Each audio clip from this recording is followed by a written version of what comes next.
حضرت لقمان حکیم نے اپنے بیٹے کو کہا 3 نصیحتیں تجھے کرنے لگا ہوں، یہ 3000 نصیحتوں کا خلاصہ ہے، اور ان میں بھی 2 کو یاد رکھنا، 1 کو بھول جانا۔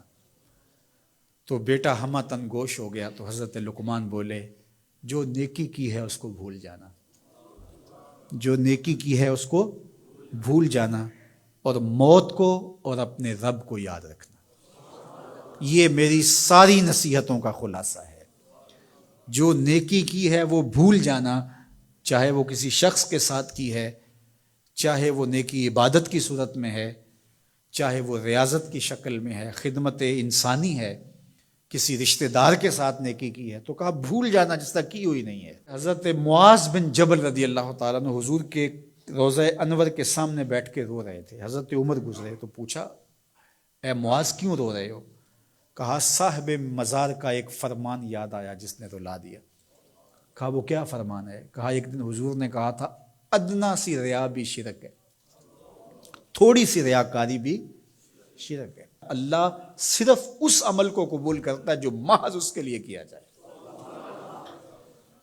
تو نیکی خالص اللہ کے لیے کریں گے تو قابل قبول ہے۔ اللہ تعالیٰ غیرت والا ہے، وہ کسی اور کو اپنے ساتھ شریک ہونا پسند نہیں کرتا۔ تو جب بھی نیکی کرو، یہ سلس دین ہے، انما الاعمال بالنیات۔ اس حدیث کو علماء نے کہا ہے تیسرا حصہ دین کا اس میں ہے کہ اعمال کا دار و مدار نیتوں پہ ہے۔ نیت کا خالص ہونا شرط ہے، ورنہ محنت بھی کی، سجدے بھی کیے، خیراتیں بھی کی، سب کچھ کیا، لیکن نامہ اعمال میں 0 کو ہوگا۔ کیتی کتری پئی کھو محمد تے سکہ بنیا زردہ۔ تو ریاء سے بچنے کی تلقین کی گئی۔ حضرت لقمان حکیم نے کہا جو نیکی کی ہے اس کو بھلا دینا، اللہ کو اور اپنی آخرت کو کبھی فراموش نہ کرنا۔ جب آخرت مستحضر رہتی ہے، ہر وقت بندہ خیال میں رہتا ہے کہ میں اللہ کے حضور پیش ہونا ہے، ایک میدان لگنا ہے، وہاں ترازو گڑے گا، اعمال تولے جائیں گے، تو خود بخود اپنا محاسبہ کرتا رہتا ہے۔ یہاں وہ کچہری خرید سکتا ہے، عدالتیں خریدی جا سکتی ہیں، تھانے یہاں بک جاتے ہیں، یہاں منصف بک جاتے ہیں، لیکن وہاں اللہ کی پولیس نہیں بکے گی، وہاں کے تفتیشی نہیں بکیں گے، وہاں کے تھانے، وہاں کی کچہریاں نہیں بکیں گی، وہاں ترازو پورا وزن تولے گا۔ یوم تبلی السرائر فما لہ من قوت ولا ناصر۔ فرمایا جس دن راز کھول دیے جائیں گے، کوئی کسی کی مدد نہیں کر پائے گا، اور نہ کوئی طاقت سے اپنے عیب کھلنے سے روک سکے گا۔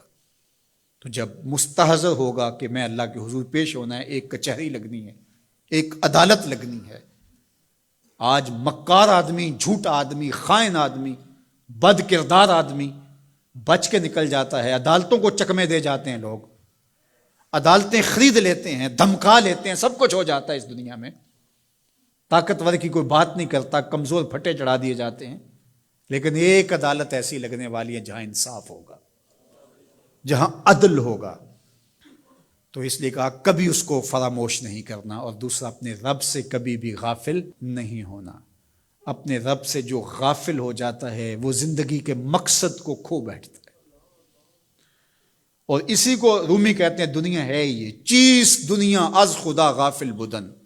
دنیا کیا ہے؟ کہا سونے چاندی ہیرے جواہرات کا نام دنیا نہیں ہے، خدا سے غافل ہو جانے کا نام دنیا ہے۔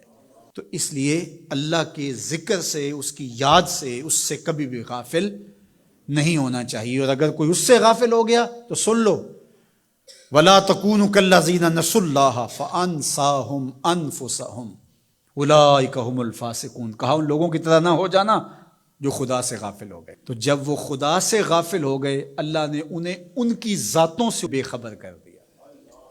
کسی نے کہا اقبال سے کہ تو نے خود ہی کا سبق کہاں سے لیا تھا؟ کہا قرآن کی اس آیت سے لیا تھا۔ اور یہ بات ذہن میں بٹھا لیں، اپنے لیے بھی اور اپنی اولادوں کی تباہ میں راسخ کریں جیسے بھی ہو سکے، کہ ایک چیز کو بھول جانا ہے، جو نیکی ہو گئی بھول گئے، اور اللہ کو بھی یاد رکھنا ہے اور آخرت کو بھی یاد رکھنا ہے۔ یہ چیز یاد رہ گئی تو سمجھ جاؤ خیر ہے، اور اگر یہ 2 چیزیں بھول گئیں اور جو بھولنے کی چیز ہے وہ یاد رہی تو سمجھو ہم نے اپنا سب کچھ لٹا دیا